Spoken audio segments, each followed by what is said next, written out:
What's going on, guys? It's going to be Donnie coming to you from Masao, Japan, Pinku style. This one is a little bit different thing here. I've already put a post out. I'll probably do these randomly, time zones or whatever they're going to be, so people are going to be asleep, whatever. So what I did is on my page, I sent out a message saying, hey, if you got Skype, webcam, send me your phone number via DM. Don't put it out there in public because you know people message you. Send it to me via the DM or the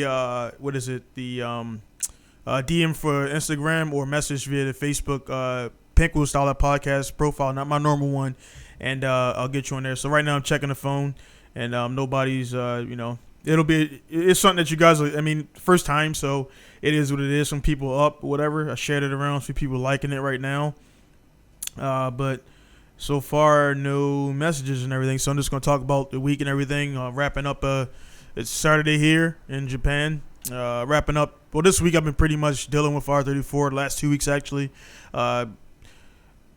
Don't really want to talk about it too much, but the corona stuff is what it is. Everything is doing what it's doing and all that stuff. So everything is still going. I'm still alive. My business is still running pretty good, and there's no issues there and everything. So I don't have any complaints. Just keep moving and everything. I know a lot of guys out there are still dealing with it. A lot of guys out there, living check to check and everything is kind of rough. So it is what it is. Again, excuse me. I'm gonna have my phone in my hand because I'm looking for messages to come in and everything. Which again, nothing's not coming in. So, which pretty much means it is what it is out there. A lot of guys out there starting podcasts. They feel like if they're not getting popular in the first 100 episodes, that is a waste of time, man. But hey, look, everybody don't know you. I mean, as well as you think you're known out there, everybody doesn't know you. There's only a select few people out there and that are known, worldwide. People like Michael Jackson and Michael Jordan and people like that are types that are known worldwide. But you can have a guy that's really a badass kayaker in your area, and then outside of that arena, nobody knows who Jeff Blake is. That's just an arbitrary name. I don't know if Jeff Blake's really a kayaker, but everybody doesn't know you. So that's one of the things with this podcast, man, I look to do. I've already said it many times with this podcast. I'm just looking to bridge. You get people who are in my circle, talk to them, catch up with them on Facebook, and people get to know them, man. Because again, as well known as you are in your circle, man, there's thousands of people that don't know you. So even at this stage right here, don't think like, it's nothing that you could benefit from doing this podcast. Again, I hate to I don't mix words with people.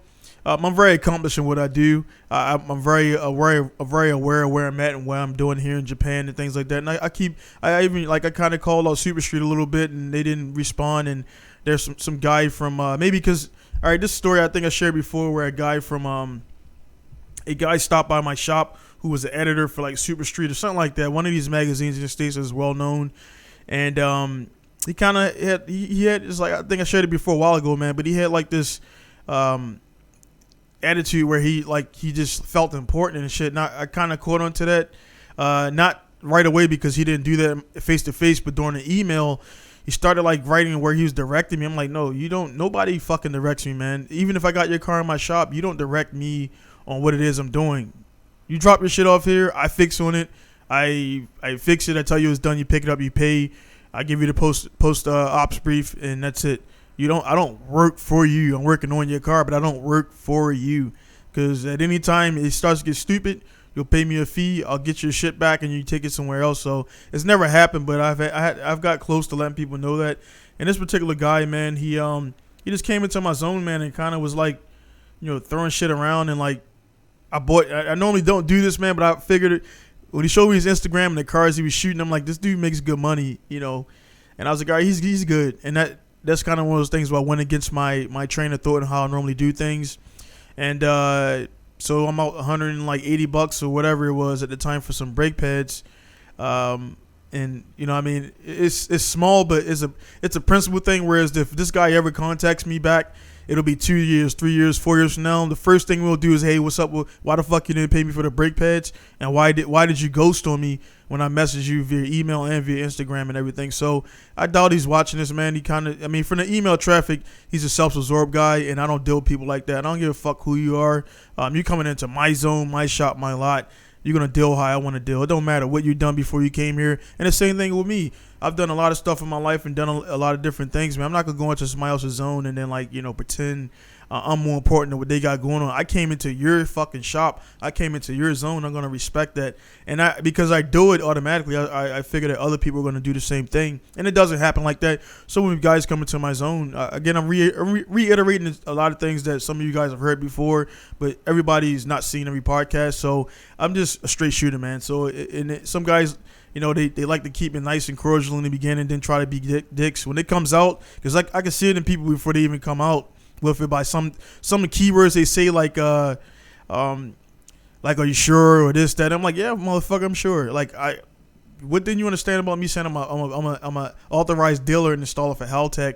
Like, what do you understand about that? You know what I mean? And I had an issue recently. I had to tell a guy pretty much face to face, and I told him via email. I don't know if he's watching. If he is, cool. But it's people, like, they don't want to say right to your face right then and there. They'll do some passive aggressive shit, and I pick up on it. I'm not passive aggressive, so when you say something fucking stupid to me or whatever, I'm going to call it out right there, face to face, and then it's going to turn awkward for you, not for me, because I like to talk back and forth because it clears the air. But some guys, they want to do shit sly and like, well, oh yeah, this, that, and the other, and this, and this, and they just not straight. And I don't like that passive shit. So when you come in my zone with that passive aggressive shit, and I hit you right back aggressively, that's because I picked up that you're trying to be a bitch. To be honest, not mixing words, you're being a bitch. That is not female or male. It's male or female. It doesn't matter. A cowardice act. You're being a coward. So don't say some shit on email or via my page that you wouldn't say to my face, that you can't say to my face without giggling and trying to pass off as a joke, because I don't fucking play that way, man. I'm not a jokester and stuff like that. So it's been you guys can kind of tell about it, the way I go on these podcasts, man, the kind of week I've had. I do my thing, and a lot of people out there, they need somebody to hold them accountable and everything. And I'm a guy that I don't need that. I've done many things in my life where I've had millions of dollars in my hands. I've had people lives in my hands and decisions I make and things like that. I hold myself accountable. So when people try to come into my zone again and then try to play like they're going to hold me accountable, like, motherfucker, I'm going to give you a message every 2 days. You're going to wait for your car to get done again or whatever I got to do for you. If I said I'm going to do it, I wrote it down, I'm going to do it. Obviously, if I'm not going to do it, I'll say straight up no. That's another thing I get kind of a backlash from in the community, because guys out there who, again, you watch this podcast, you follow my page, you do all this stuff, but you don't, or you send people to me and you don't fucking come to my shop yourself. People like that, man, it's like you're staying connected enough to see when shit goes down. It's just not going to happen, man, because if I get in a tight spot and I ain't getting customers, I got people out there who I can call on, who I've already discussed this with. I have a lifeline. I don't need to use it. I don't ever play to use it, but my shop will stop when I want to stop. Pretty soon here, like I was talking to Allan Newsome, we're getting into the zone, man, where I'm not going to be that guy who's 60 years. I'm 37 years old right now. I'm not going to be that guy who's 60 years old in the shop, back all fucked up because and my car is never running, because I spent so much time slaving over people. Right now, I'm in the process of I'm building my brand, building my name. But soon here, come shortly, once the bank account gets pretty well, I'll be switching primarily to just building and selling cars. Because honestly, man, I love the customers out there who come to my shop and utilize me. But I got to be honest, man, some of you guys, man, and this is from customers to other shops or whatever, man, some of you guys make it difficult for guys who, like myself, who have nothing but good intentions to not fucking want to go off on you, do different things or whatever. We explain shit to you till our face turns blue. And some of you customers out there, man, I'm a customer as well to other companies, but I don't treat my business I'm using like that. Like you guys, you just seem like, what's the catch? What's that? There's no fucking catch with me. What I'm telling you on the email, what I'm telling you face to face is what it is, man. There's no I know and understand that there's shops out there like that who will say all that good shit to your face, and then when you're gone, blah blah blah. Dude, I don't allow it, but I don't allow people to drop in because I don't like that shit. Because dropping in is like you're checking on me. No, I tell you again, when I bring your car in, I'll tell you if I need you to come in. Do not drop into my shop, because it happened before. Guys will drop in. I'm like, hey, how can I help you? And their face is weird because they're like, well, you're already helping me. And I say, how can I help you? To when guys just show up like that. And I've had it happen a couple of times. I'm like, nah, dude, I don't need you here.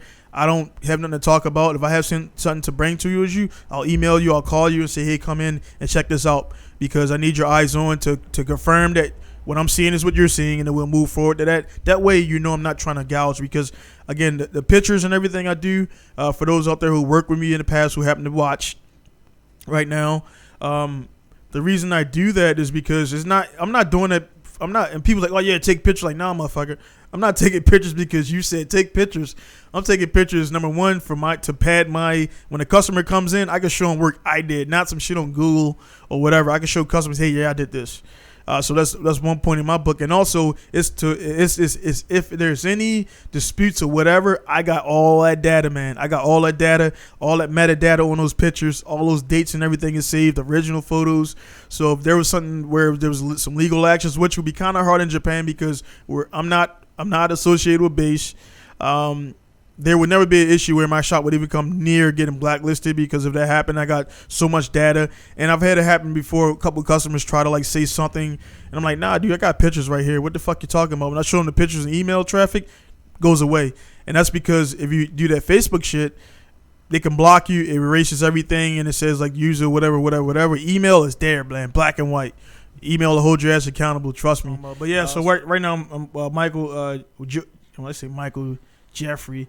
Yoshi just responded to my thing, so I'm waiting for him to respond, and then we'll link up and everything. So, and then I got David, and let me refill my scotch.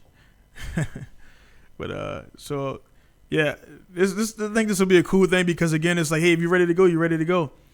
So yeah, Yoshi, he's gonna refill his scotch, and then I'll give him a call and everything. But yeah, so yeah, I'll do these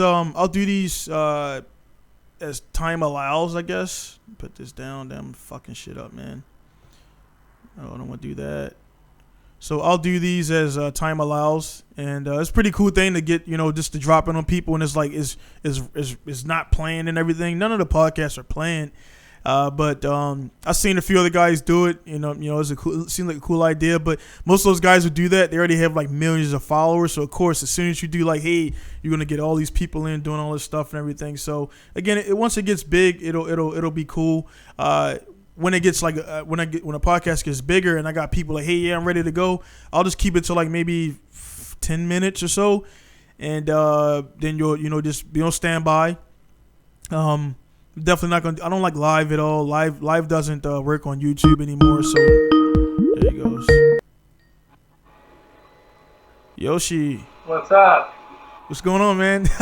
You look like you got a shaved head there. Yeah, that whole quarantine thing. Oh yeah. So what's going on, man? I don't know, not much. Yeah. So you're the first contestant. I didn't think it was gonna be a guy that was just on my show 5 episodes ago that was gonna be ready to go and everything. But yeah, man, you're the first. I just started this thing up, and pretty much what I'll do is I guess once a week or maybe twice a month, something like that. When times allows, I'll just pay who's ready to go. I'll give you a call. That way, I'll just get not I don't want to say random people, but you know what I'm saying, hey man, Joe Blow from Wisconsin want to talk about his LS Miata build or whatever. Let's talk about it, man. So what you been up to, man? Quarantine stuff. I haven't left the house in weeks. Really? Yeah, so I work an IT job, so I basically sit where I'm at right now. I got a 4-monitor setup, and I'm just, I don't know, it's really weird. It's just, it's weird. Yeah, you sound depleted, man. It's not that bad. It's really nice. I can spend more time with the kids and help my wife out randomly throughout the day. I think it's a little bit more stressful because when I'm at work, and I'm in work mode. But when I'm working here, if my kids need something, I take a break or whatever. But I might be in the middle of something at work, so it's getting pulled in two directions. And I think it's one of those things where years from now, I'm going to be really happy that I had this opportunity to be able to spend time with my kids. Yeah. And right now, it's just kind of hard to manage. Yeah, that's what I've watched. Of course, I watch a lot of other podcasts throughout my day, and that's the one thing they all said. In the first couple of weeks, it was cool. And then some guys were like, yeah, I want to get back on the road to do whatever they do, sports or comedy or whatever. I watch mostly comedy podcasts. And then they were like, hey, man, like, that's kind of cool because I normally am on the road all the time doing jobs, and I never haven't been around the kids. So, you know, that's definitely, you know, a cool part of it. But then there's a productivity. Like you said, being at home is, like, different than being away from, you know, your home and doing your job and everything. One thing I have seen, though, is the amount of, and I haven't got on yet, but the amount of circuits you've built and modifications. You're like, dude, like that thing is went there. So where you at right now on the not summit? The summit, right? Well, I've done Summit. I made a remix of Summit where I took all my favorite corners and put it together. I've done ODS. So I made a version of ODS. I actually managed to go back in time and find data from right before it was torn down. So I modeled ODS the way it was when we knew it. And then one of the guys from Midvale, Ohio, commissioned me to do that. And then I'm doing Panthera, it's called Seneca Circuit now, which is like a private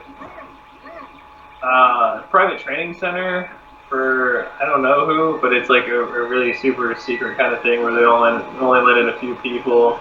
And then I've looked at a couple other places. It's interesting because like I can take the LiDAR data and just generate a track pretty quickly, and then go for a rip on it and see how it feels. Yeah, but man, you're a bad influence on me because I had one of my PCs, right, and it was like I think a Windows 7 machine. It was sitting in the corner. I just dusted it off, fired it up. I had about 7 gigs of RAM in it. I had, I think it was an i5 or i7. I can't remember which one it was. And, yeah, man, so I plugged it up, dusted it off, and it didn't, I guess when you let it sit for a while, it just came back on and it actually started working. And then I let it run and everything. So it's running the media center. I got YouTube running the streams flawlessly. I played the game now. I installed went on stream, did all updates because it's been like 2 years. I installed Assetto Corsa. I installed the content manager, which is great. Like if you guys are there playing Assetto, you have to have it. Oh yeah. The stock GUI on Assetto Corsa sucks, so you got to have a content manager, and it makes everything cool where you could just download right to your download extract, and you got the car right in there. It's awesome, man. So a lot of stuff with that, and it was playing fine, right? Everything was perfect. I was drifting for like about 30-40 minutes and then shut it off, and then the next day I figured let me cut on my Logitech Profiler, and everything went to shit, man. Everything went crazy. I noticed what happened when the Logitech Profiler, it disconnected. It put the axis for my pedals and brake on the same axis, I guess, like some Tesla shit. So when you excel or let off, it would break. Yeah. So I figured that out. So I got the Y-X axis separated. But then, man, like now I'll go back and play the game when I had time. Everything is... The handling sucks. Like everything is screwed. I try to uninstall everything, but it's like it don't really uninstall fully. I don't know what that's about. No, there's force feedback settings. There's 2 sets. There's the Logitech Profiler, which you basically want. Like I think it's gain. I can look it up. Let the game check the box. Let the game take over. Well, you have to set up the basics. So the Logitech Profiler. I'm actually looking at it right now. Let me see if I can find it.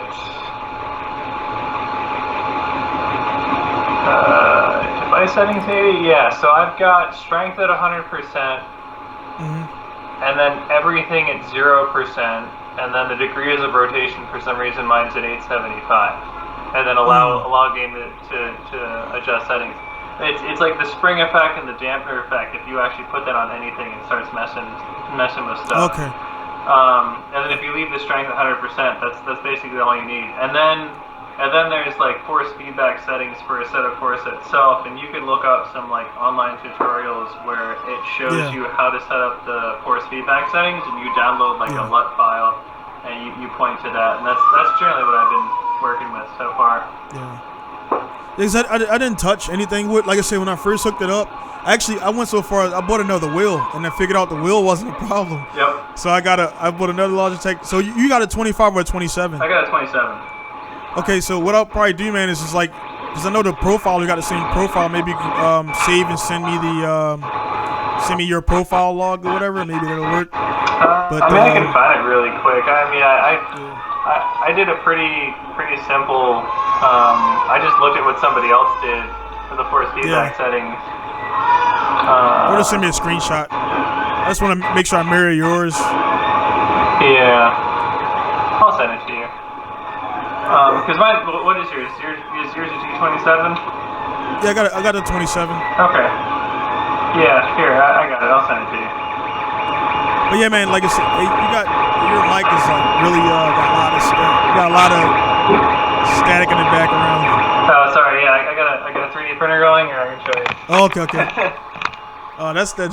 Holy shit. I'm printing some hand screws for a 10 mil nut. Okay. So hopefully I think, did I do it right? Hold on. Maybe I can get my settings right so it's actually pulling from the right. Yeah, but like I say, man, while you're doing that, like I hooked it up.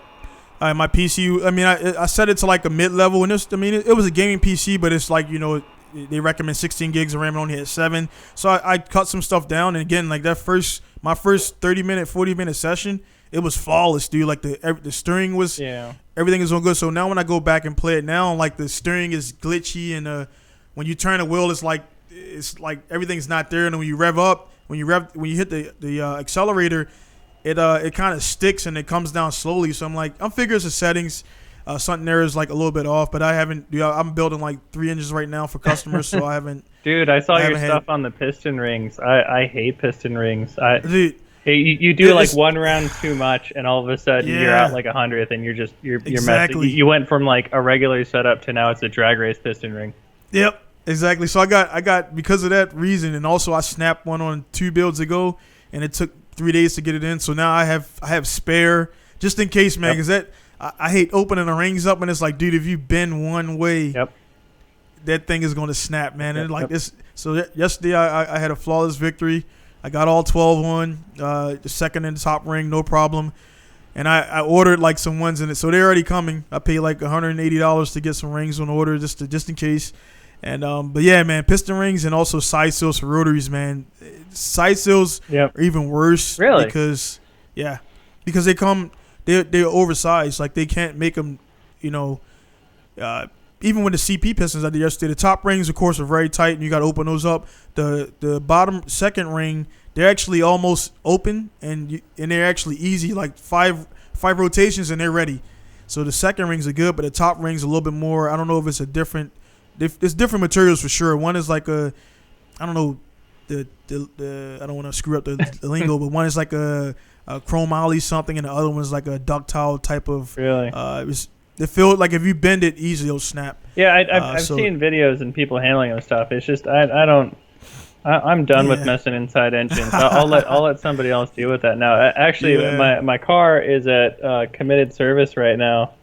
It's like every 2 weeks your car's there, man. And so what was it? Last year, I think it was 100 drifters. The O-ring blew out of my oil filter, and I dumped all the oil out. So then, I got rod knocked from that because obviously no oil and redline's bad. And then I got the engine rebuilt, got it back. It was running fine. I put it back in the car, and I did probably about 50, maybe 60 miles of daily driving it. And I do like one glory pull. Like I'm like, all right, cool. The motor's back together. It's all good, whatever. And I find like a desolate road, and I rip one up. Car feels great or whatever. And all of a sudden it's making like this ta sound. Oh, and I was like, oh, okay, that's funny. So whatever. I shut off the car and I go into work because I was going to work, and I come back out and car's perfectly fine. Sounds okay. And I'm on most of the way home. It starts making the sound again. It sounds like maybe like it's a slight metallic-y clanging sound. I'm like, all right, well maybe there's like a tensioner's loose because I use mechanical tensioners. Maybe it's just like banging around in there or something like that. No. And then someone tells me, oh, no, it's probably the lifters. LS lifters go bad all the time apparently. I'm like, all right, whatever. So I replaced the lifters. Absolutely no change whatsoever. And in the process of doing lifters, you take the heads off, you get coolant in the oil. So obviously, do an oil change on it. And I'm like, oil's got a little bit more speckle in it. Looks kind of golden. Nah. That doesn't sound good. So yeah, there's bearings. and the motor just got back together. So I just sent it to committed service, and I was like, you know what, I'm done. You deal with it. You figure it out. You get the motor running. I want to go rip. I've been building cars for probably about the past 7 years, and I've done very little driving because of just problem after problem after problem. Like, I'm not you. I don't run a shop. I don't do this every single day. I just want to get in and drive. The whole point of that motor was it's a motor out of a junkyard car. Throw it in and just drive the damn thing. Well, that's like what you said right there, man. That's kind of what, like, with my own cars, like, dude, you got all this stuff and you build all these cars, but then, like, my primary car I'm kicking around right now is that chopped Subaru rear wheel drive, which is, I just got it to drift like 3 weeks ago, and I've built it 2 years ago. So it's just like I don't have time to really sink time into my own stuff, unfortunately, because I'm not getting paid for my own stuff. You know what I mean? Other than, hey, I built this, and people are like, all right, cool, yeah, well, what about mine? Because everybody, when you show customers cars that you built for yourself, they're like, okay, cool, yeah, it's your car. Of course, you're gonna build your shit to the a good spec, but they don't. When they see other customer cars, they're like, okay, cool, you could do that. So right now, man, I was just saying before you came on, one of the things I'm going to start doing actually soon, and it's going to suck for some people, is unless it's a certain level of job, I'm not going to take it, because my thing is, honestly, man, I love customers, but some of them make it a little bit hard to deal with, and it's like when I'm being honest and straight up, and you still want to come at me like I'm trying to screw you over, or trying to find some kind of like where I said something wrong, and like, dude, what I say on my email, what I say to you face to face is what it is. And I'm like, I make more money if I build a car and sell it. If I just get a car for Yahoo Auctions, build it up, RB25 swap, everything runs, paperwork, sell it, I make more money. And a guy, when I sell a car, he understands what he's buying, and I'm done. And I do it again, and I can make more money. It's kind of like those little shows on Netflix where they built Chevy Nova. And they didn't build it; they bought another one. Yeah, I know. I love those shows though. They're fun to watch. Yeah, they're cool. They are cool, man. The Rustin, one I'm watching right now is Rust to Riches. Yes, it's pretty cool. Yeah. So, but it's kind of, and that chick, man, she got the biggest. Yeah. Are you still exporting cars? Yeah, I do. I got looking at my camera right now. I got 6 that need to go out, but they slowed things at the ports. But exporting for properties is still open out there, guys who are watching. So yeah, I'm still exporting, man.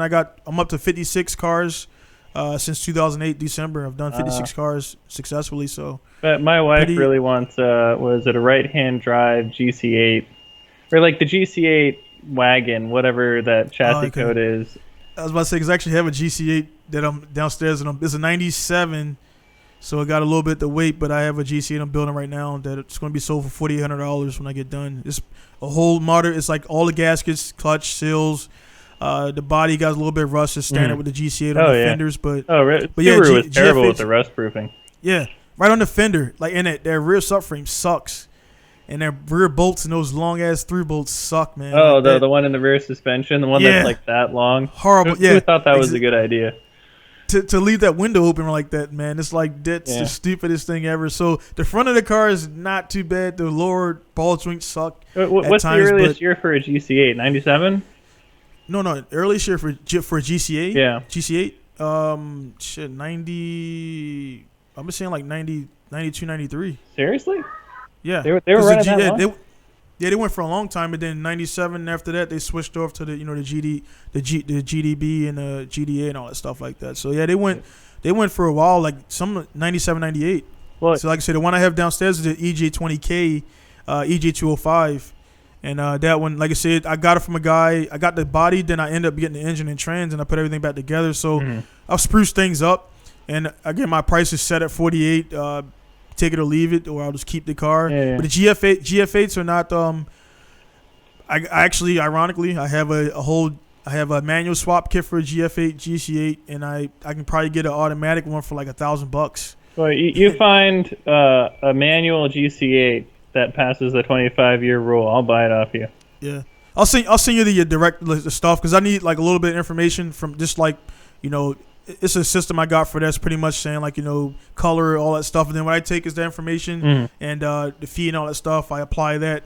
My wife looks for all that stuff and finds that. But they're out there, man. They're easy to find. And also, I'll give you like the places that I look, because I don't use auctions, because I don't deal with the auction and all that stuff. I don't like. What is the import process like? Port of Baltimore. If I wanted to pick up a car from Port of Baltimore from you, what do we do? Pretty easy. All right, so like the first thing, of course, you buy the car, we're going to export all the car. Once the car is gone, I do all the paperwork stuff and get all the stuff there. Once the car leaves out of the port of Japan, it's about 2 weeks or so until you get your actual export title. So if you're going to pick it up yourself on a Michael Jeffery, we'll just put, even though it's your wife's car, whatever, we just put everything in your name. That way you go to Port of Baltimore, which I used to work at before. You just go there, 2 forms of ID, you fill a customs declaration out, they check the car out, you leave. That's it. It's simple, man. Like when the customer itself goes there for 25-year-old car, you don't require a broker. So people gonna lie to you about that. You don't need a broker. You can go there yourself and clear the car, really? Take it away. Yeah, that's it. So I can just get the keys in and like just have proof of insurance and drive it away. Yeah, I mean, pretty well. We won't be able to drive it away because they don't got plates on it. Okay, so unless you get the it's been a long time. So some states will give you templates, and some guys they got to pay the company like $100 to tow the car from the port lot to the front gate. Once they drop it off at the front gate, it's your responsibility to do whatever you're gonna do. Put plates on it, drive it away. Some guys, they also bring trailers, so you can bring your own trailer there, truck trailer combo, load it up and go away. Oh, I can do that. So yeah, it's pretty simple. The biggest thing is what I tell everybody when they bring the car in. Before you leave, I'll send pictures of all the stuff I had before it left me. So unless the car is going to go from like my guy down to Saitama, because what I won't do, if I find a car, a GF8 down in Tokyo, I'm not going to bring it all the way up to Misawa, then take it up, because that's dripping you drive money. I'll keep it down there. My exporter's already in Saitama, so what he'll get pictures of the car all the way around. It runs, so that way when it arrives in the States, pretty much what you'll do is you'll walk around the car. If it has like a big black scratch on it that wasn't there when we took the pictures, you claim that. So you got to claim any defects before you leave the port, because if you leave the port and then try to claim it when you get home, they're gonna say, no, you could have did that on the way home. That makes sense. Yeah, so that's the hardest part of the process if you have a claim, because then you got to go back inside and do all this paperwork and all that stuff. But it's easy because I have pictures.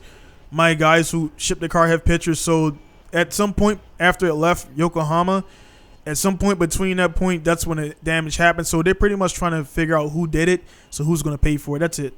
And to date, out of the 58 cars I've shipped, I think I've only had 2 claims. One guy had a shift knob stolen, and one guy, actually the same guy. I guess one of the workers, when they, MR2 is kind of small car for big guys. So he used a fucking hood or roof to push himself out of the car and put a dent in a roof. Oh, okay. And so he claimed that, but the process, man, like I tell guys here, is just like going to the post office and picking up mail. It's just a bigger item. Well, what's the cost? How much does it cost to ship? So one thing I won't put out there right away, like the cost of shipping at the base just for like the car loan, the freight alone, is in between roughly $1,200 to $1,500. That's just for the freight. So that's where a lot of exporters. I'm not an exporter. I just do all the documents and get it to my exporter. So that's why a lot of guys who export in the States get people, because they tell them it's $1,500, and then by the way, like when it adds up to everything, it could be as much as, if it's coming from my area, from Misawa all the way down to the port to everything, it could be about $3,200 or whatever, because it has to be transferred, broker fee down there. It's about a bunch of fees that add up. But if it's in Tokyo, you're gonna pay about $1,000 less, because it's already down there in port. It's already in the area, which is like a 30-minute ride from wherever it's at to port. So you're knocking off like $1,200 right there in shipping and all that stuff inland. But overall, if it's down there, probably about maybe, and this is arbitrary, guys out there, don't hold me to it, but because my numbers crunching is exact, down to the yen rate, down to the day you submit the payment via bank transfer. Every car is different, so you can ship a GF8 again this month, and then if the yen rate tanks to 98 yen to the dollar, or 76, of course you know about this stuff. It's totally going to change. So that's why I don't do hard numbers, right? All that stuff. But I do everything by email. I'll send you all the stuff, man, because it's a lot to process. But then again, it's not. And the process is very easy for me because it's legal, and also the cars are 25 years old, so it's easy. Yeah. If you bring a car in that's, because there's like a Forester, there's one Forester that's like a 2000 whatever that's on that list that's federally legal to come from Japan to here, just like the R33 is federally legal. Really? Yeah, but you still have to do you still have to do 10 grand or 15 grand or 15K worth of what is it, 15? Yeah, it's about 15 grand worth of modifications. It's better to just wait. Yeah, it's better to just wait. Yeah. So like I got I got 4 R33s outside right now that are all waiting for that time. They rather pay the storage and pay the shipping. Yeah, and not pay 10 grand. That way. Yeah, it's way cheaper. So now all those guys. So here's what I want to do, right? Yeah. I want to get a K truck. Easy. Like a cheap ass, like the run of the mill, whatever K truck. Barely runs. If the motor runs, I don't care, right?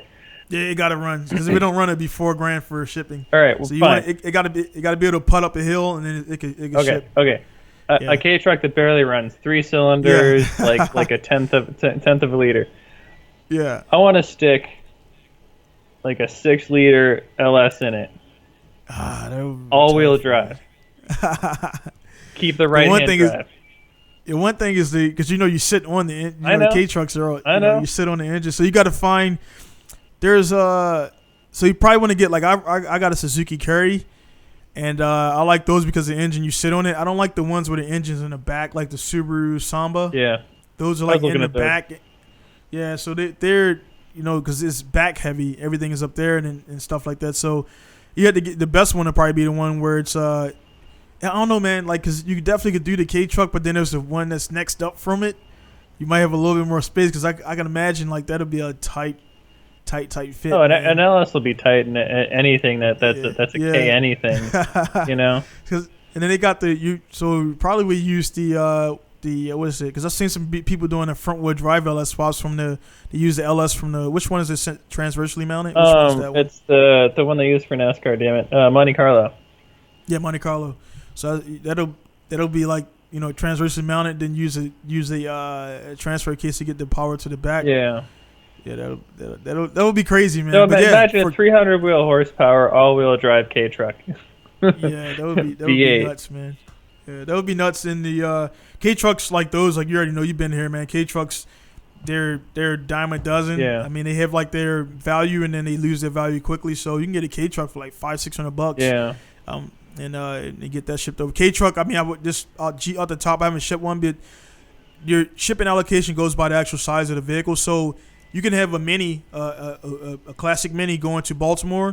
It's going to be cheaper than in the same port from here, from Misawa to Yokohama to Baltimore. A classic mini versus a 3000 GT, two different classes. So 3000 GT. Yeah, you can put 2 minis in a 3000 GT. So it's two different classifications. So basically, that's why I don't keep I have a history chart of all the stuff I shipped out before, but again, with the shipping, that's the first question people ask. But when I send you the email, you'll see the stuff I need, and then you'll see also the breakdown. And people, when I send it to them, they understand why all the different cars are different and why things are different. So it just goes that way, man. So, but yeah, man, we definitely could do that.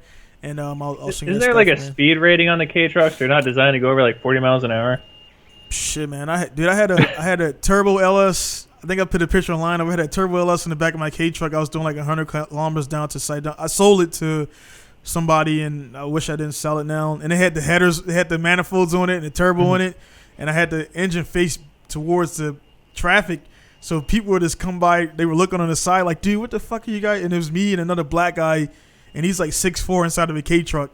And dude, it was like the funniest shit ever. I think I saw that. Didn't you do like a video on that? No, I didn't do a video. I just put a picture up. I put the LS in the back of the K truck, and I drove down to Sendai, which is 4 hours from here. Yeah. And on the way down, what I know now, actually, the transfer case fell out, and luckily it didn't fall on that trip. So every time I would take a left, it would vibrate. And so I had to stop going so fast, and we dropped it off there. And but yeah, man, dude, the K truck, for those who don't know out there, man, the K trucks are I don't know how they make power, dude. I yanked the Ford Explorer out of a mud pit with a 600cc truck, and it just, I don't know where it gets its torque from, but they have torque for days, man. Well, because most of the K trucks are like what, 0.4, 0.5 cylinder, or 0.5 3 cylinders. Yeah, there's like three. Yeah, they're three. They're 3-cylinder, like Suzuki one has the F6A. It's a 660cc 3-cylinder.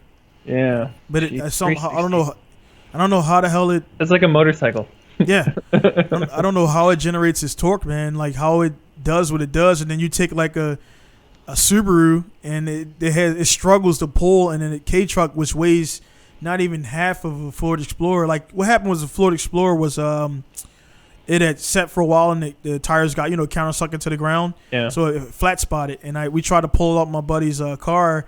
His car wasn't having it. I was like, all right, don't break your car, man. So I got the K truck. It took like 3 yanks, and we pulled that shit out of there, man. Like, what was he doing that he was stuck in mud? No, it was. I have my at my other land. I had cars before I bought this shop. Mm-hmm. I had cars situated at my other land, and they just sat there for like a year or so, and the ground was soft, and they just we couldn't push it out, and it was So anyway, the K trucks they're priceless, man. Mine is broke, so I need to get another one ASAP. It's like you don't realize how much you use it until you don't have it, and they're durable little tanks, man, like Abrams. Yeah. My thing is, you just don't see them around here. There's actually a guy down my block who's got one. I keep on driving past it, like I'll slow down and just kind of stare. But you don't see him, and then to see one with 300 horsepower. Yeah. So the thing is, are they? So I mean, obviously they're legal. Where you at? Is his tagged or plated? It looks tagged, yeah. Yeah. I mean, whether or not it's properly tagged and completely legal, I don't know. Yeah. But it looks legit. He's got like, I think it's a company truck where he's got logos and stuff on it. So I think it's just, I think he has it for his business. Like it was a business expense kind of thing. Yeah, because some I know some states for sure they're not legal at all. You can't register them because they don't like K truck in California. I don't think it's gonna work well on that highway. I think even it depends with a 25-year rule. Well, I've heard stories of like some things being like some trucks like some types of diesels can't go some places like Australia. You can't. You got to make sure you check with the NHTSA DOT before you export it, because the thing about it, and you should check also to make sure, hey man, I'm gonna get this Suzuki Carrier, whatever, blah blah blah, is illegal. They say yeah, because if you get it there, you'll be able to clear it from port, but you'll never be able to road register it because they'll say it doesn't go fast enough or it's not safe enough because. Yeah, that's what I know. Some states for sure. I don't know off top, but some states you can't have the car because they have so many fatalities on the highway, and the K truck is just how it is, man. What crumple zones? What those are your kneecaps? Yeah, yeah, like pretty much. So anybody who hasn't been in the K truck, like you are the crumple zone. Like there's nothing there. So and then they work here in Japan because you don't really see high speed accidents much at all. Well, and like there's how many highways in Japan and compared to like the U.S. There's one. There's just one main one. There's one main one that branches off to a bunch of sub ones, but there's one that runs from the origination point is 10 minutes from my house, and the ECT the highest ECT check-in is actually from it's from my place here in Masawa. Yeah, and it goes down, and everything. So a lot of people like almost never hit a highway. It's like a rare thing for a regular person to hit a highway. Yeah, the only people that go on highways is you got business or you're traveling, which they don't. Japanese don't drive long, so they use the back roads. I do it religiously because the back roads same trip will take you 15 hours versus 6 hours. Oh yeah. You do the back roads because it just loops, and nice toge for the first 10-20 minutes was like, dude, okay, cool, like. Yeah, just straight shot. I just want to get to my destination, but I've done a lot of shit, man, that I didn't record. Maybe I should have recorded. For example, I got a truck picked up from my buddy. One of his staff didn't check the oil, and right around Sendai area, the engine started knocking. So I got off the toll road, and then we pulled back road. I rented another flatbed truck. We had a big rear axle, so I knew I could take the heat. And we pulled the truck, man. Two car loader. We pulled it 6 hours on the back roads in the toll gate, dude. And then like one part of the toll gate, the brakes went out because he didn't have the engine running. Wow. They were all heated up, and my guy, he was like he never flat towed anything. So his first time flat towing was driving a truck. So he didn't know how to like. Yeah. So he didn't know. I'm like, dude, yeah, it doesn't run, but you can still put it in gear. And he didn't know nothing about engine braking. And I'm like, bro.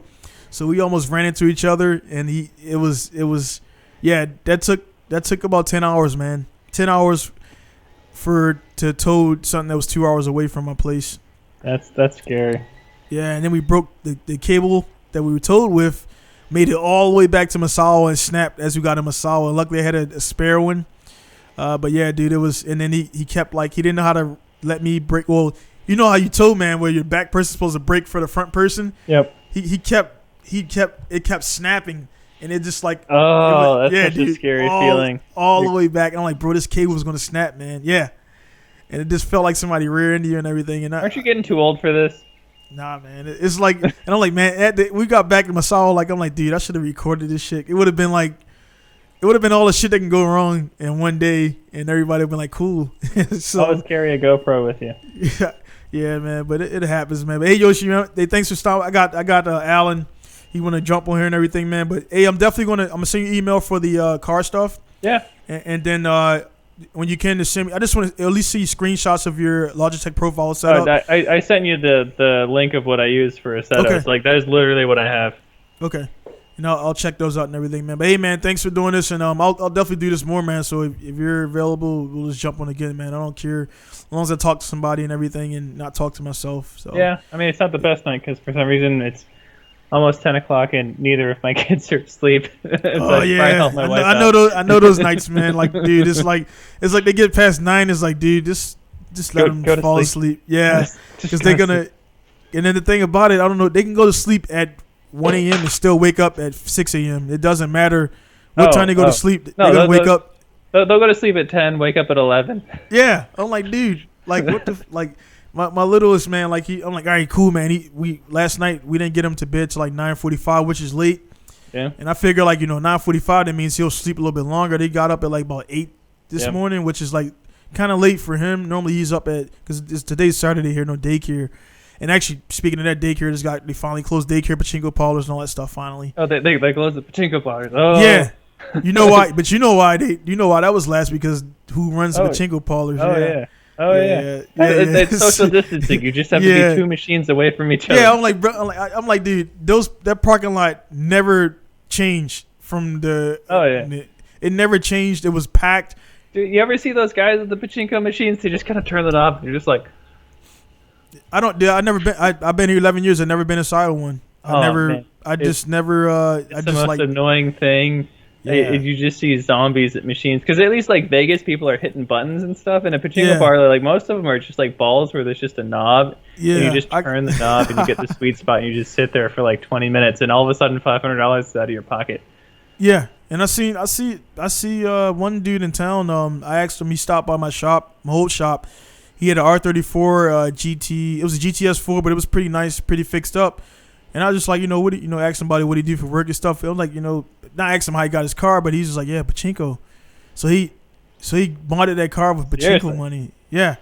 And that's not and I asked my wife, she's like, yeah. Some guys, they spend 2 years of pachinko to get enough money to buy a chaser. Like, and I see, now when I look at a lot, I see RX-8s, I see RX-7s, I see sports cars mixed in with all the K cars and everything. Wow. Yeah, so dudes use, but I'm like, dude, you could sell some wheels to somebody in LA and make money faster than that, man. And 2 years that's a lot. That's a lot. Some people, that's fun. I don't get it, man. I don't. That's a vice, just like smoking in Japan. Yeah.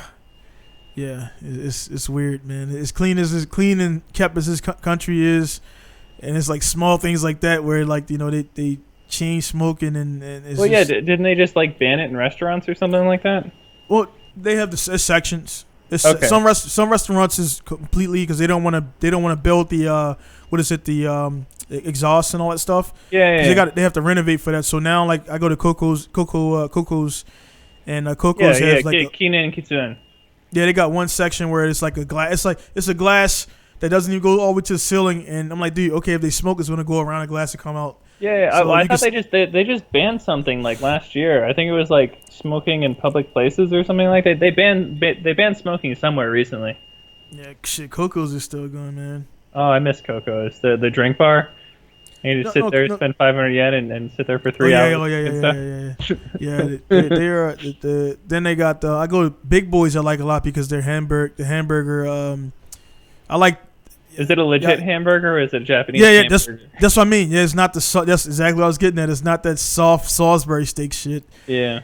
It's actual, like, it tastes like if you went to the store and bought ground beef and made a ball and put it in. It tastes like that texture, and they're good, man. So I go to there a lot. Well, we haven't been there a lot because of course all this went down, and then whatever. And kids, man, we haven't been to the movie. We haven't been to the movies in 4 years. We stopped going to the restaurants because they after looking at people like in disgust, and it's like, you don't have kids. Stop looking at me. You don't know how it is. Yeah. So we just stopped going to restaurants, and it got too much, man. We got 3 kids, a toddler, a 4-year-old, and a baby now. It's like, yeah, that's not. And then people looking at you like, why are you doing this, idiot? So it's like, yeah. So he was like, yeah, we stayed away. So they're getting older now. We'll probably go back, but yeah, man. And then like, I went by myself, and it's like it's not the same going by yourself. You feel like you're cheating on your family. Yep. Like so. Yep. Yeah, all of that. Yeah. All of that. And then I look at my kids, and I'm like, man, I need to get snipped soon. Yeah. So, that's what I told my wife, man. I'm like, look, man, like, we got 3. I really don't want to get pregnant again because, like, you've been pregnant for 3 years straight, and all the hormone imbalance and all the other excuses she used to be a bitch. It's like, yeah. She watches it. If she watches, you're gonna get shit for this. Nah, but yeah, I'm like, look, man, we gotta do one more because I don't want to get to these kids being like, we both 37, same age. We both the same age, same year. So I don't want to get, into like 45 and then start over again, man. Oh yeah. I don't want to do that. So it's either she's done, which I'm going to ask her again today because I'm thinking about it. And either we're done or I got to get the surgery because statistics have shown that I'm easy to get pregnant. It's like, yeah. Once you have a couple of kids, it just keeps going. Yeah. So, you either get snipped or you have another one. I mean, yeah, that's not. I mean, plus, don't you get like the government stipend for having kids? Yeah, that's man. I haven't paid for a kid. That's when I got out of the military, I was like, man, I don't want to have kids now because I don't pay for it. I haven't paid for a single kid.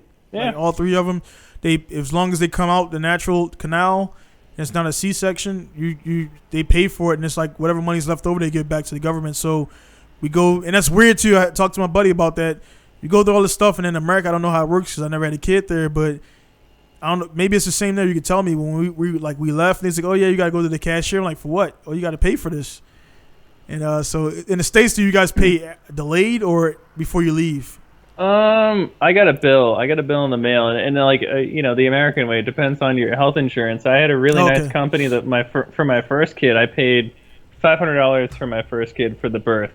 We had a C-section. We stayed for I think 3 nights, like meals and checkups and medicine and stuff like that. I think I wound up paying $500 out of pocket. But for my second kid, I had my current company, and like I think it was close to $5,000. And that was like considered good. Yeah, man. Like I know people that got stuck with $10,000, and that's with health insurance. They have 1 kid, like natural birth, $10,000. Screw that. Yeah, that's crazy. That's like us being when we grow up, man. It's like when you start getting with women or whatever, man, and like you start having sex or whatever. Like the last thing anybody tells you about, like, yeah, that kid costs like $10,000, right? Yeah. Like, they don't tell you that until like you're like, oh shit, man, and then like you hope like you're in a situation where you actually have insurance because it's a sad thing in the States, man, where most people don't have it, and here the insurance system is from what I can see is pretty good. And they're encouraging because they have more old people than young people. Yeah, it's a low birth rate in Japan. Yeah, there's more elderly than young people. That's weird. Well, and then like with coronavirus, so if that kills a bunch of the elderly people, that's gonna absolutely screw the economy in Japan. Yeah, man, because the elderly are people who run. They're running the corporations right now, like the heads of the businesses, and then like the kids. I've seen firsthand where like the guy like. Kind of was telling me like his son is not gonna give his company to his son. No. So when he dies, the company is gonna go to his right hand man maybe, and then the kid's probably gonna come in there. And I've seen one guy in particular. The story really sucked, and it really made me afraid because the guy and I have a situation. Not my situation like that because I guess it's not like that. I'll make sure it's not like that. But the guy was renting a shop for about 10 years, and the son never liked what he was. He never liked them doing car stuff. The son didn't care about cars. He just wanted to collect the money. So the dad got sick. The dad died. After the dad died, they didn't have his funeral. He came in there with a notice, so you got 2 weeks to clear out and leave to this guy. Seriously? So this guy had to pull his lifts off the ground. He had to pull his stuff out. And you know some Japanese are pretty junky with they just stock they don't want to throw anything away. So he had all these parts to clear. It was a small shop, but he had all these parts to clear away, all this stuff to clear away. And this in 11 years of business or whatever, in 2 weeks he just got turned upside downwards by this guy. And he got another shop. He had people. But it, like that sucked. Like the stuff like that, where the son is a jerk, he just wants to collect money. He doesn't care about who he screws over. That's not going to be an uncommon thing. The youth in Japan are very different from the elderly, and then the elderly aren't retiring. Yeah, they're not. So like I'm wondering how like here people are like I work an IT job, so I telecommute, but Japan they don't do telecommuting. Like you work 80 hours a week for menial pay. Yeah. One thing this Corona stuff is doing is also exposing the system of Japan. I've seen it. They try to brush it under like they voluntarily. You can stay home if you want. Like, dude, if you stay home, you're gonna get fired. Yeah. Like, let's be real. So Abe said something about voluntary something. I'm like, dude, there's like a handful of companies in Japan that have that relationship with their company with their employees that will allow them to kind of take off. And now you see the daycares are closing again. They're closing for 4 days because I guess somebody got sick somewhere. So now you're gonna see these guys get closed off. So now what's gonna happen? They have to watch the kids, and as well as I know in Japan, it's not like you can drop it off at your auntie's house because they don't. For guys out there that don't know, you can have a sister on the same block and they don't watch each other kids. It doesn't work that way. Not like in the States. So now it's gonna be this week. They're really gonna find out how good the systems are, how bad the systems are, and pretty much how they don't care about what you got to do. If you work at Lawson's, you're going to be working at Lawson's. Yeah. That's how it works, man. So, well, hopefully that it's like a catalyst for change. Yeah.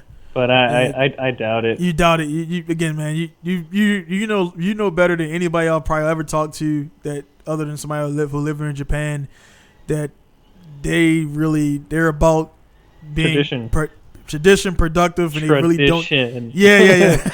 They really don't care about what it is you have to do because you get Golden Week. That's why everybody in Golden Week they're gonna shut that down. So Golden Week, Silver Week, all that stuff, and then the holidays they got holidays every day. There's holidays every week in Japan, what people don't know out there and everything. So, but yeah, man. But yeah, Yoshi, I got Allan from Bridge Moto looking to get on next. You're good. All right, I'll let you go, man. Well, thanks for having me on. I'm gonna go try to put my kids to bed now. All right, brother, man. Take care, man. I'll talk to you later. Right. See you later. But hey, guys, that was Yoshi just signing in right there. It's pretty cool, man. Like I said, it's nice to be able to hop on and talk to people and do all that stuff, man. So I'm gonna bring up see Allan here in a second. 1 second, I'm gonna get Skype back up. And Allan, call.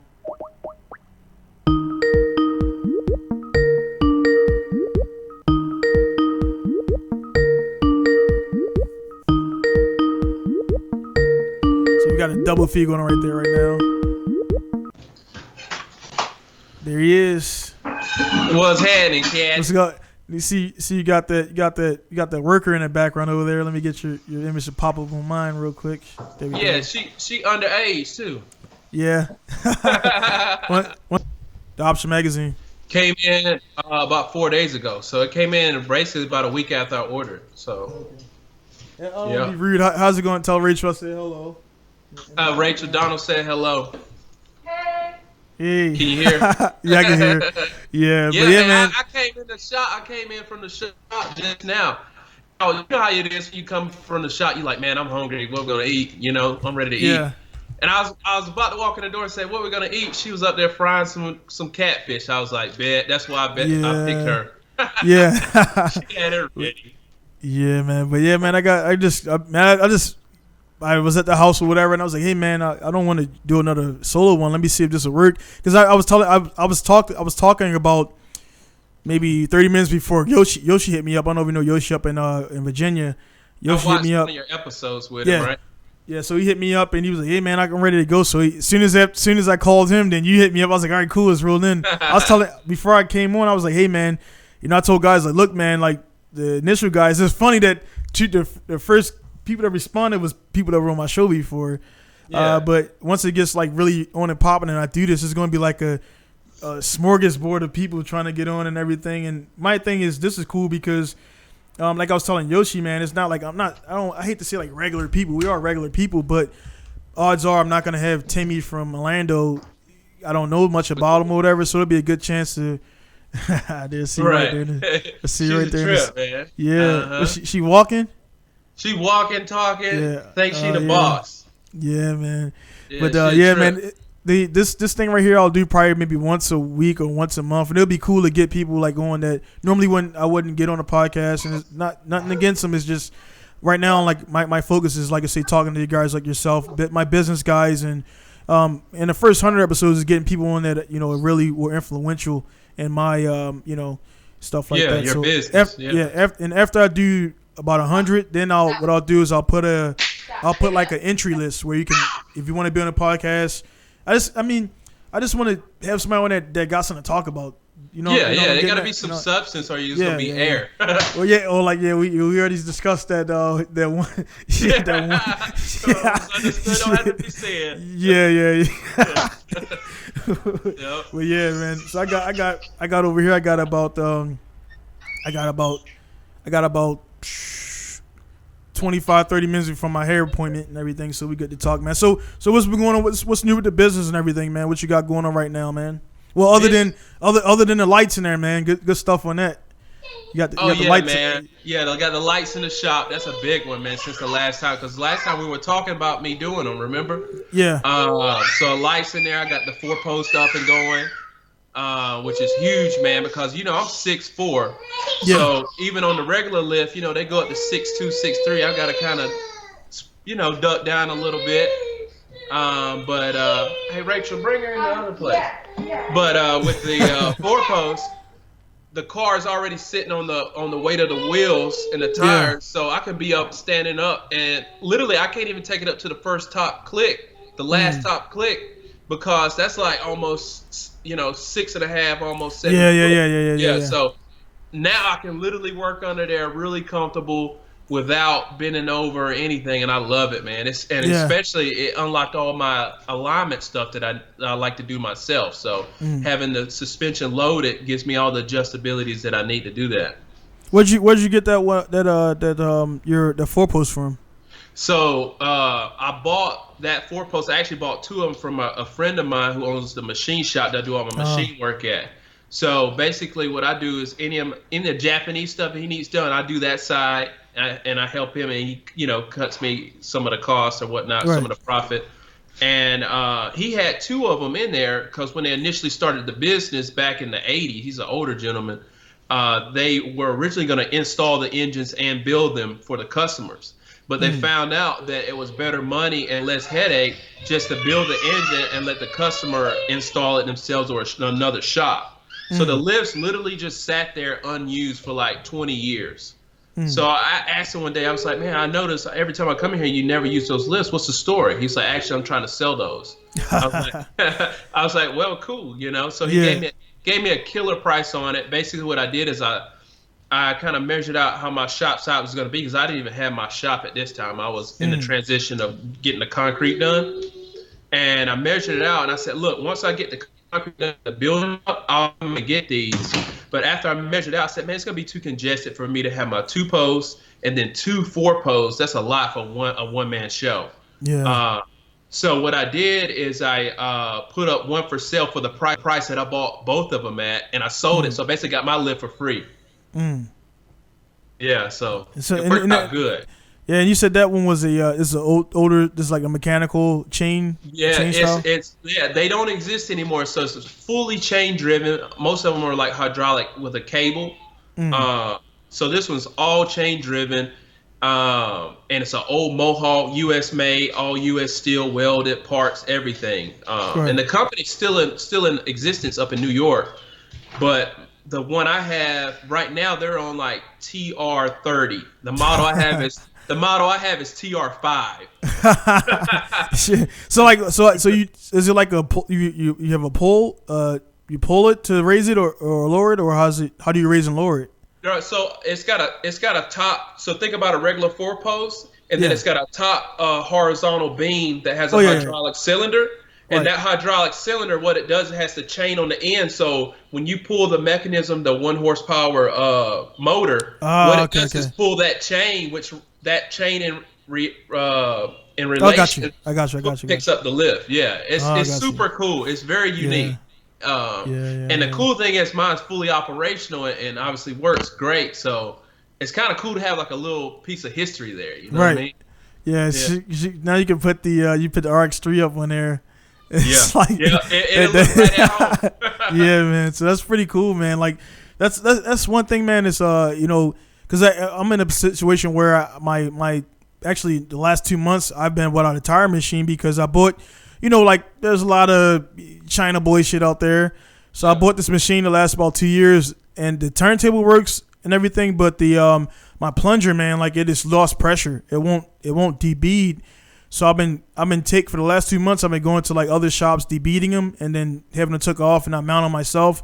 Yeah. So I'm about to look at like older ones, man, because you want to look newer, but like a lot of the old stuff, man, it just need a little bit polish and a little bit grease, and they work just as good, man. And I'm not a tire shop, so. Yeah, so you like me. That's the same thing with me. I bought 2 China ones. Luckily, mine have been fine, but you probably use more than I because I haven't been able to use mine in the last year because I didn't have electricity.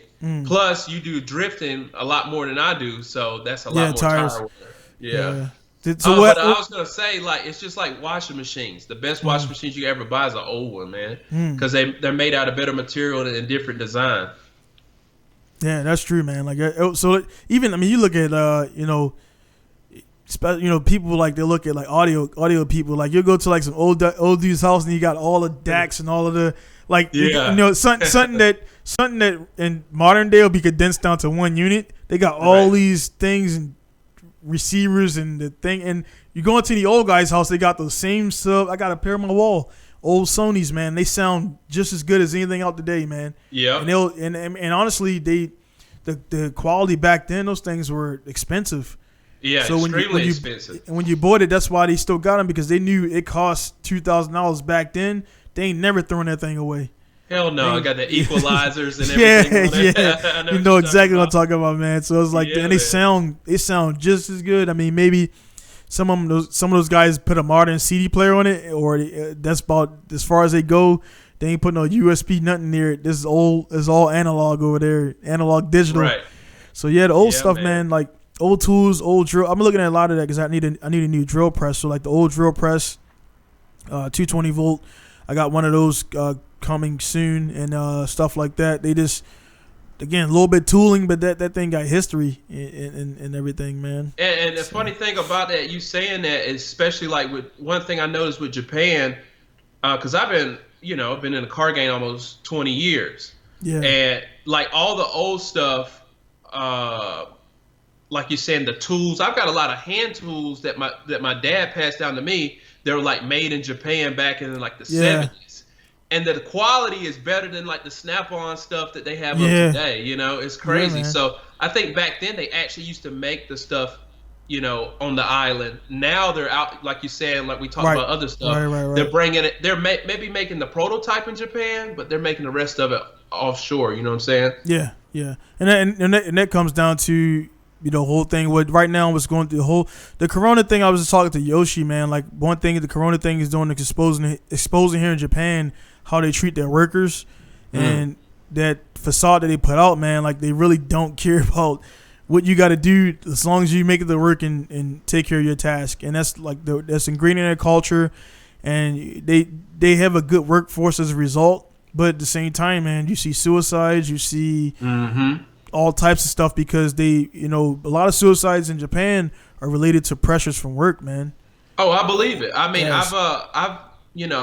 I'm I used to like have a lot of different Japanese friends and stuff in college and whatnot. And they're, like you said, their culture is not to complain. They won't speak out. They're going to do, if their boss say, hey, go over, 300 miles out of the way to do something, they're not going to retaliate or say that's not a good idea. They're going to build that pressure up until they pop at home. Right. They're different, Yeah. It's I mean, you know better than anyone. So. Yeah. Yeah, I definitely see it, man. I definitely see it, and that's one of the things right now, like, just keeping, it's funny, man. I did lose a lot of potential. I did lose a lot of potential dollars. But, dude, like this month, I cleared the most I've cleared in 1 month than I have in a long – I don't know what it is. Maybe people are like I don't know what happened, man. But, like, I was expecting to, like, be like, fuck, man, whatever. But, dude, I cleared more money this month in the middle of this Corona stuff because, number one, that my reservation system and the way I run stuff – it's really showing people like, dude, that's really efficient. So, of course, when it goes back to regular time and nobody's talking about Corona anymore, it'll be whatever. But like having your business all out of whack, when you get into times like these, you know it, man. You get into times like these, is really you already don't have any order when it's order. So you're not going to have any order when it's not order. And so like that right there, that to me made me smile a little bit because I'm like, dude, it's only April, whatever, and I've already cleared my minimum. Right. For what I have, my minimum and everything else after this. So I'm profiting, and then of course, the wife goes in there and pays shit that we were late on and whatever, and I'm like, all right, cool, that money's gone. But I know how that is, man. But the cool thing is, it was actually there to pay it. You know what I mean? That's at the end of the day. Yeah, so she looked in the account and she's like, all right, cool. And that, her demeanor changed because she was already expecting, like, the worst too. And I'm like, nah, man, this works. And then all that money that I didn't get, that I didn't lose because I lost only $1,000 because the guy paid for the Honda Odyssey. And then his family got stuck in America. So we waited about 3 weeks and he's like, hey, man, I'm like, hey, dude, you were, he was apologizing. I'm like, dude, you're a man to me. You said straight up what the deal was. So I'm like, I respect that. No problem. I took a little fee out because I paid for some stuff up front already, and then he was like, "Cool, I'm fine with the loss." So I paid him back. So I've only lost $1,000, equivalent 1-to-1 ratio, since everything kicked off. But potential dollars that canceled, about $2,100, man, $21,000. Oh, I believe it. Yeah. Yeah, like, and it's no joke, man. That's the difference between lights being on and not being on. Yeah. And then I was telling, like we talked about, I think a little bit last week, man. I told Yoshi too, man. It's gonna suck for some people, but dude, if I'm not doing, because my thing is I don't do oil changes. I don't do oil changes. Yeah. I know you don't do oil changes as well in conjunction. You do it in conjunction to an engine build. Right. Because you got to take it out. But a dude, like a guy came in yesterday, he wanted to get tires. I'm like, dude, I didn't say my tire machine was broken. I was like, I don't do tires. It's better to do a tire select. You go in and out. They do tires all day. But I told Yoshi, man, I'm like, look, man, once I get to a certain level of bank account and I can get enough money to do the rust to riches and all that stuff where I buy cars and flip them. That's what I'm going to do, man, because I'm not bound to anybody's schedule, which I'm not really bound to their schedule anyway because it's reservation based.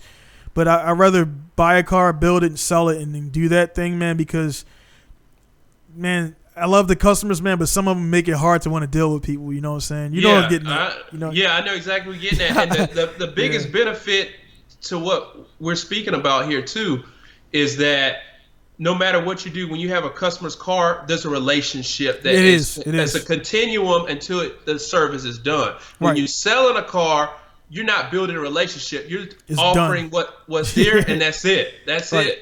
Right. And then like how you sell cars and how I sell cars, we won't have that problem where the guy would get the car like, oh, like we're gonna say everything that's right with the car, everything that's wrong with the car, and then that way take it or leave it. It's gonna be on paper too. Yeah, exactly. And it'll be when I do my cars, man. Every time somebody come to my shop to buy a car, I shake their hand and say, hey, look, I'm not a dealer. I open with this every time. I'm not a dealer. You want this or you don't. Now let's check it out.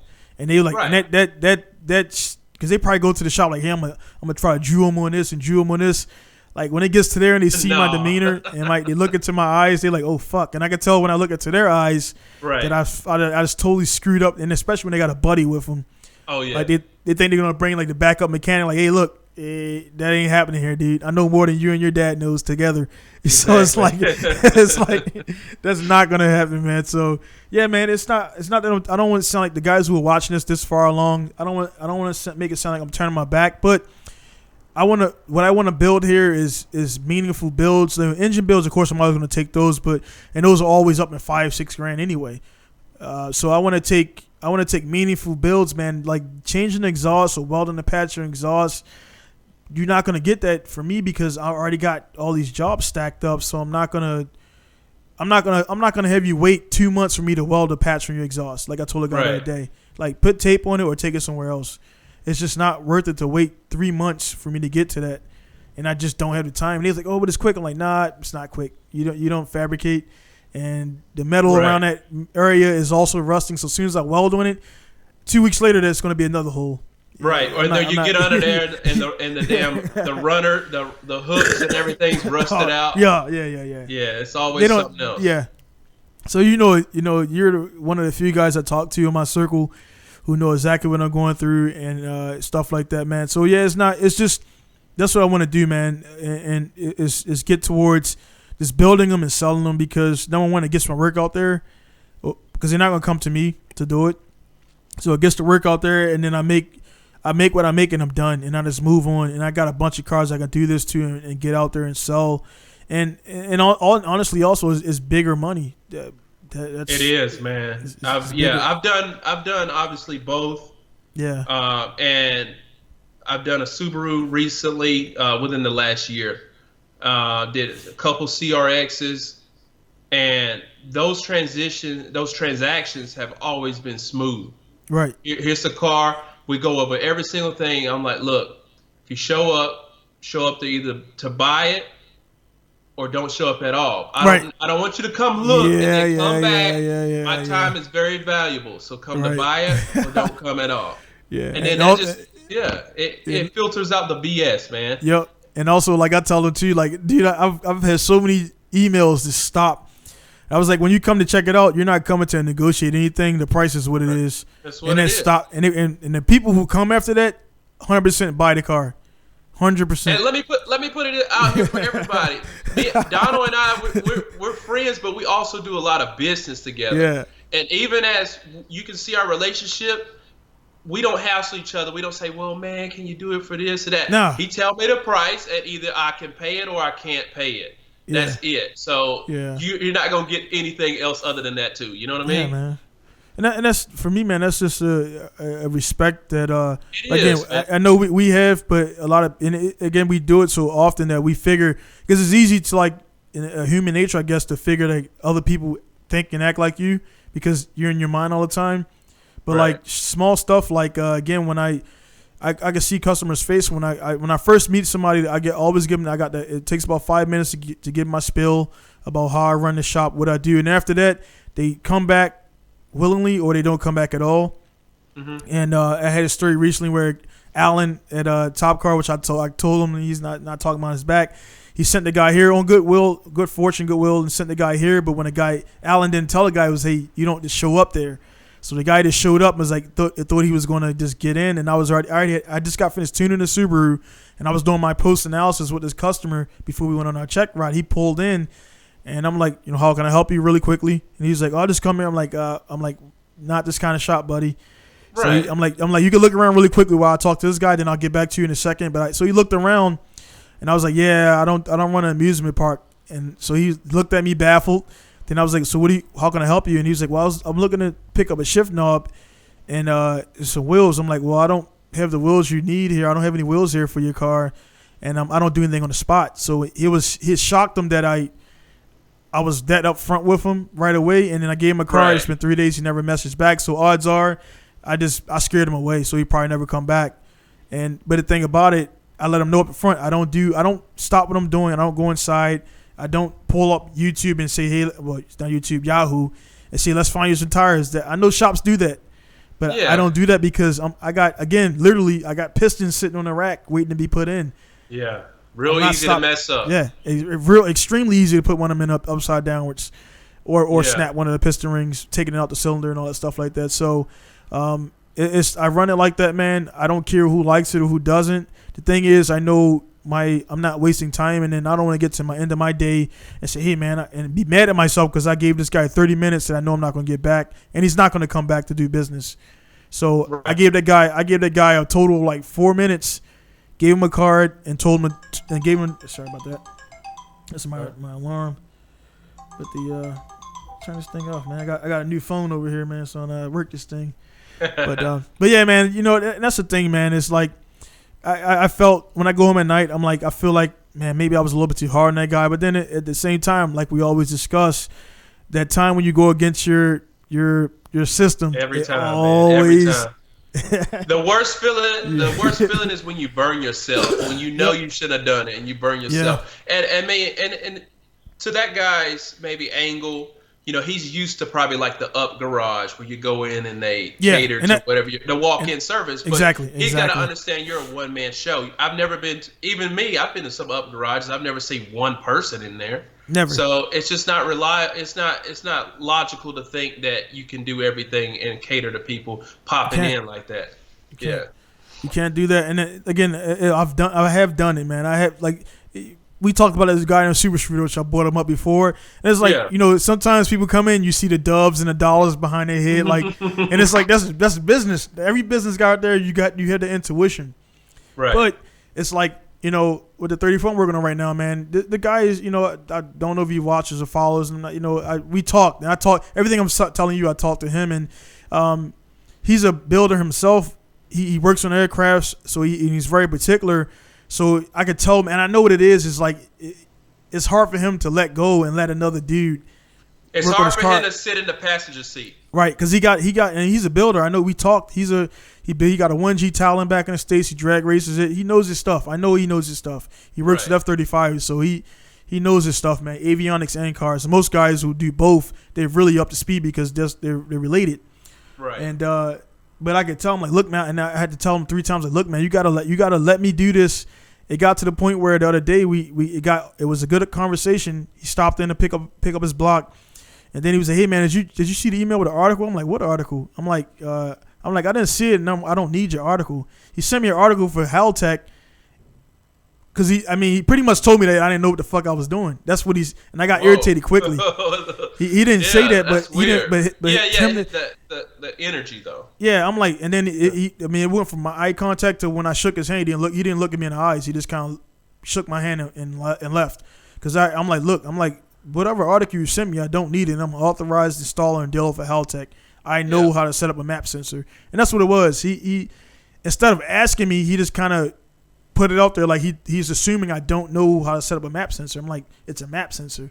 It ain't rocket science. Yeah, it's super easy to get some vacuum to it, or you can install that's the thing. I was telling them how I'm going to do it and how Haltech, which they're cool, but the way they're doing it and the way they write up, which I already seen it, so I know I'm like, yeah, I'm going to run it here. No, the way you do it for the RB26 properly, if you want to get the best signal possible, is you gotta daisy all the chambers together behind the collection point. You got to drill and tap into those. Well, it's already got it off. So you drill and tap into those, add the 1/8 MPT fittings, and then you that's the way you do it. And then you come out the back and you tee into one, because that way you're gonna have the absolute pressure from each cycle. One in 6, 3. You know what I'm saying. So you have the even one, because I showed the guy a image, and I'm like, look, if you put your blow off valve or your boost gauge on one cylinder, it's going to get vacuum as that one cylinder goes up and down. So the one on the end, it is the collection chamber and the throttle chamber where everything collects, merges up. So I'm like, yeah, you can do that. But that's not how if you're looking to do it the way I want to do it, I'm going to do it this way. If you want to run it off that chamber, we can do that, but you're not going to get the best signal. And I'm only looking to pedal the best work. So after I explained it to him, he understood what I was saying. But he kind of he was like, what do you mean? He was like, they don't say you had to drill. I'm like, yeah, you don't. You don't have to drill anything, but go to Tsukuba. Go to Top Secret. Go to any of these guys, and anybody who has a high horsepower build, they're doing it like that. They're taking each chamber. It's just like if you have EGT on each runner bank, each bank is. to most level guys is like overkill. You just need one EGT where it comes out. But and I know each cylinder is not the same temperature at the same time. That's right.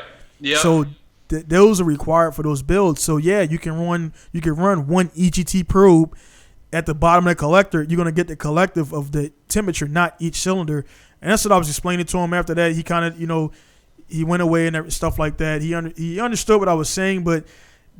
Dude, we were having a friendly conversation. He was talking about some other stuff, and when he said that, dude, it just it went south. And I understand, man. At the end of the day, you gotta release all custody of the car to the expert, and I don't care what his reason is for coming to you. Right. That reason is still gonna relate back to he needs your expertise, so he has to trust you. And that's all it is, man. And again, guys are there. I'm not dugging it. It's not at all. It's not dugging at customers. It's just an example of what you don't do. You don't go into again like I use your analogy all the time. Dude. You don't bring your hamburger patty or make some hamburgers and put it in Tupperware and go to Burger King and hey man, because you fried it up and then put it on a number 7 for me. Like, I want all your condiments and buns, but I got my own meat. Like, dude, get the fuck out of here, man. And it's like, so it's like, again, man, and some shops do, man. Some shops, and I ask a customer, I'm like, dude, is there anything that I said or any gesture that I made that makes you think I don't know what I'm doing? If I'm like, yeah, I think about, and I never use those terms, never use those words, I've never used that with him. So I'm like, there's nothing that I said that will let him know that I don't know what I'm doing. Like, there's a big ass Haltech banner on my shop. I got 2 Haltech power cars outside. Like, there's nothing that says that triggers that I don't know what I'm doing. So when he like, dude, hey man, then he said, hey man, could you just read? I'm like, no, I'm not gonna read nothing.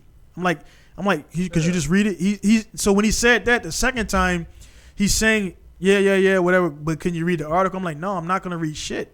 I'm like, I don't have to read it because I've already read it. Like, so. Right, yeah, and he's kind of undermining. Yeah, dude, your response. Dude, that burnt me up for about 5 minutes. And I let it go, and I'm like, his car's on my lift, and it's just one of those things where you don't want to let go out there. And I mean, if he happens to watch this, great, cool, whatever. He knows what I'm talking about because I talked to him face to face, and then it's just people are everybody's different out there, man. So and I'll do it like progressively. Like I won't be a dick right away saying, hey, shut the fuck up, and because it is I'm working on a car for him. You know what I'm saying? Right. But at the same time, it's like I am working on this car. I'm gonna do everything that I gotta do properly to make sure I don't have to go back behind myself. And if you think you're going and change it, I told him before, man. There's no change when we get started. I don't do the whole changes every 5 minutes because it's gonna push back. I'll allow 2, and those are going to work out really well, but it's in conjunction with what I'm doing. But I was like, other stuff, I'm not doing it, and I shut that. They love that. By the ways, and while you're in there, I shut that door. I shut that door on him, man. And then I was like, for the map joint, I was like, it's going to be this much more, and it's also going to take 3 to 4 more days because map tuning and MAF tuning are two different worlds. Yes. Especially when you're taking a MAF car and going to VE setup, that's not a quick. So I'm like, look, man, I was only basing it on this being a MAF tune, which is already set up for that. Yeah. I just got to do a little bit of tweaks and everything. But now you're talking about getting rid of the MAFs, but leaving them in there. And I'm like, I'm not doing that either because he was going to leave the MAFs in there as dummies because he don't have the pipes. I'm like, dude, now you got air. Man. You got obstructed air going around these sensors that are just hanging down like this. That's not. I'm like, no, dude. I'm like, reduce that clutter. Yeah, go ahead and clean it up. Yeah. So I was like, we got to get another set and gut him because he didn't have the piping. And I'm like, dude, that requires an intake piping. You got stock piping. It's not going to work out. So anyway, man, he's an educated guy, this customer, but I can see where like when I kind of not shut him down, but I'm like, look, man, it's not going to work that way. And he kind of like, well, it should. I'm like, nah, dude, that's not. It's not how it's gonna work here, man. So no, man. And at the end of the day, it says Pinku style, which is the Pink Ranger shop, not anybody else's shop. So so hopefully, man, the last it had to happen, man, because it was with him. I was respectful always, but that last conversation, man, and I could tell it, dude. Like when he shook my hand and he didn't look at me, he just kind of like looked at the ground and like walked to his truck and drove off. Right. Like you knew what time. He knew right there that this is gonna be my fucking show, man. That's and it. I didn't even have to say that. Like, this is my show. I'm like, dude, look, man, I'm gonna do this my fucking way, or I'll put the thing in there and initialize it, and you can do whatever you want to do. But at that time, your warranty is voided completely. Nothing. Right. So, and I'm like, look, man, I cover my work. I stand behind my work and everything. But you gotta, and now what I have to do, man, is to learn a thing. When I judge people like that and see people like that, I'm just gonna bring it up at the front of the table, man. Instead of like kind of, I try to roll it out systematically so he will understand and say key words, but it wasn't registering to this guy. Yeah, And, it's better to be like, here it is. Look. Yeah. You know what I mean? Yeah. And I mean, of course, you know me. I didn't hold back, but at the same time, you I were figured, being respectful though. right. So I'm like, look, man, I gotta tell guys, look, you for a big bill, so you drop this car off, you wait for my updates. One thing he did respect is because he wanted to do a video, and I'm like, no pop-ins, man. I don't do that. So he understood that and everything was cool with that. So he's been respectful, man. Don't get it wrong, man. He's been a cool guy, but he's a builder himself. I don't know to what level, because he told me about some stuff before, some other shops. But it's just that some people have a hard time letting go, and it's like, look, man, when you bring the car to Toge Techniques, when you bring the car to Pinku Style, you're on L. How are we gonna do it? We'll take your inputs, but at the same time, we're not gonna do that if it's wrong or it's gonna screw us. That's right. You know what I mean? So at the end of the day, the customer has to understand we've been down this road 1,000 times, and you're trying to tell us to pull off and take this other path. Yeah. This has got us to the end result of success every time. Yep. I'm not gonna get off my path. You know what I mean? Yep. Simple as that. Man, so it's just, but it all bleeds back to what we were talking about, which we'll talk off the mic about the moves I'm making. It's bleeding back to those cars and stuff. So yeah, but not.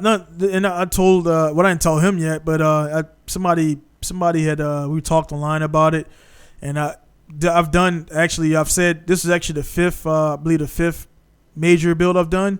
And I said I told myself 2 years ago I would do about 5, and then after just to get like because I've done a 32, 33, now I got a 34 GTR. Yep. So this is the and I looked at the invoice and the time I'm putting in, and also when I share it with other colleagues, they're like, dude, you're charging way under market value in Japan. Because the reason the reason the guy came here is because if he went to the other shop, which was a partner, and I'm not undercutting him, he does what he does, I do what I do. I want to say probably for the same amount of work, I think maybe his invoice was probably maybe $5 or $6 grand more than what I'm charging. Yeah. Wow. And yeah, you can't cut yourself like that. Yeah. Man. So and I know where you're coming from though. I know what you're saying. You're building your portfolio. Right. To display those talents and whatnot, but at the same time, man, no, that's crazy. Yeah. Yeah, so and we're gonna clean everything and do everything and do all that stuff and do way more than those guys are gonna do. Yeah, so it's like I told one guy, I'm like, yeah, this is the last gimme build, man. So I'm like, when they come in, it's gonna be because the quote. No, don't get me wrong, man. I'm getting paid. Oh yeah, I know. I'm getting paid. Yeah, but it's not an MCR quote. Right. I know what you're saying. Right. Exactly. Exactly. And the thing about it, we do that same. And that's where I know you're confident at. I'm confident at. I'll put my work. I'll put my work against those guys. I've driven against people who've had cars built to MCR top secret, and I've done better. Had better results. So the thing about it, man, it's just now my quotes are going that way. If my quote would have matched that, then he would have picked me because I'm more closer in Masawa. So right. I don't want guys coming here because they're saving money. That's not what I'm doing because. And also, what happened if it gets back? I can get in trouble. I can get in trouble for that kind of because they'll say I'm undercutting. So they can. Yeah, you don't want to be that guy. Yeah, so they'll say I'm undercutting. If it gets to that point, and there had to be some really salty, jealous guy that'll do something like that. To say, hey, he's charging this much for that, and the tax people will come here and all that stuff. I got to play fair because I'm in Japan. So to not get myself in trouble and also stay up to making the amount of money that I know I should be making equal to the other shops, this is the last gimme build out there, guys. So, yeah, man, you come in, you see the quotes are there. You're going to get what you pay for. That's it. Yeah. Yeah, so yeah, it is, man. Hey, man, I knew. Only thing about this is I set it up right between. I got a little hair appointment I got to get to, and everything. So, But yeah, man, shit, man, this just been more therapeutic, man, because I like talk, you listen, and we bounce stuff off each other, man. So we'll definitely get back. We'll definitely get back on here with the Allan Newsome only podcast really soon to see what's going on and stuff like that. And the thing about it, man, I don't care how many times you're on here, man. It's like I'd rather be on here with you than be by myself, and it's just good to keep up. And at least my thing is I want to get with you at least like once a month. Yeah, let's do it, man. You know about it. Yeah, because shit is already April 25th, man. So it ain't like a month flies. We got builds, we got stuff to do. So shit is up. The summer's almost over. It really is, man. I'm ready for some events to start popping off. Man, like MSP. I went up there the other day to do some tuning. I was gonna go up there this morning, but I got stuff to do. But MSP, they ain't shutting down because the smaller attraction, they need that cash. Tsukuba. Fuji, those guys are all shut down. Yeah, they're set. Yeah, they're set, but there's a few tracks out there that they can't do that, and they're the ones that still open right now. Nico and all those guys, they're good because they do the club. They do the big reservations, $2, $3, $4 grand per. Yeah, per the pop. D1 GPs and all that stuff. So they're good, but the smaller ones, to be honest, MSP is good. Their style is just I don't give a fuck. They're gonna be open. Yeah. I like it because they got a nice track, but they're like a homegrown feel, like an underground. You know what I mean? Yeah. But they're well connected all over. I mean, you got the little. I don't know if you seen there. He got the D1 GP gold medals in there, just sitting in the case. Like that's here's a funny thing. What's the young guy's name? Masanori. Yeah, Masanori. So when you introduced me to Masanori, 2 days later my wife and I went to Ebisu. He was at Ebisu. Yeah. Like, this motherfucker beat me down here. Yeah.